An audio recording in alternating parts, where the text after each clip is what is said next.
Everybody seems upset about this new deficit reduction deal. You know, the one that supposedly saved the country from economic collapse, the one that President Obama had to sign all by himself because nobody would stand behind him. He looks so lonely.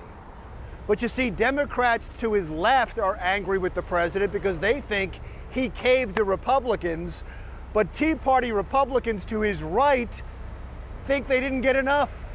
Everybody has to relax, because here's the dirty little secret. The deal isn't really a deal. It's just the promise of a deal. And Congress breaks its promises more than Jackie Chan breaks his bones. Broken, broken, broken, broken, twist, gone, twist, twist, twist, twist, twist, so many. Cannot count, really. I didn't want to comment on the new deficit reduction legislation until I actually read the bill. It's online if you want to read it. I don't recommend it.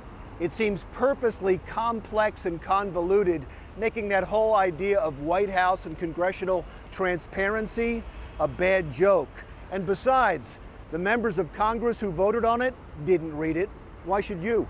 So here is the bottom line. The cuts seem big, $900 billion. But you see, that's over 10 years, so it's actually a much smaller $90 billion a year, which is about a 6% cut. But for next year, an election year, the cut is only $20 billion, which is less than a 2% cut. You're not even going to feel this. You see, Congress did what it always does.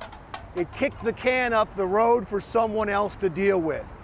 Most of the cuts will now be decided by a new euphemism in Washington: the Super Committee.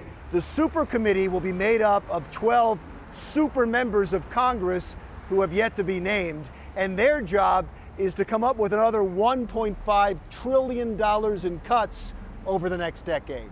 But I'd be super surprised if they really do that.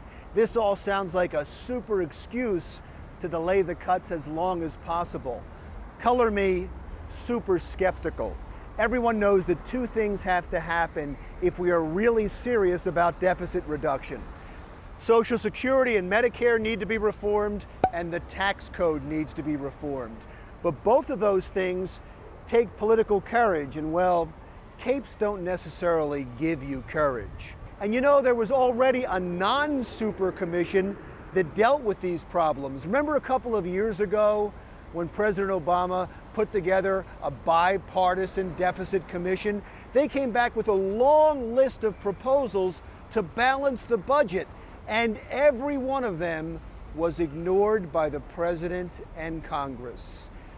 And that, boys and girls, is why we're where we're at right now, with a $14 trillion debt and an economy that is anything but super.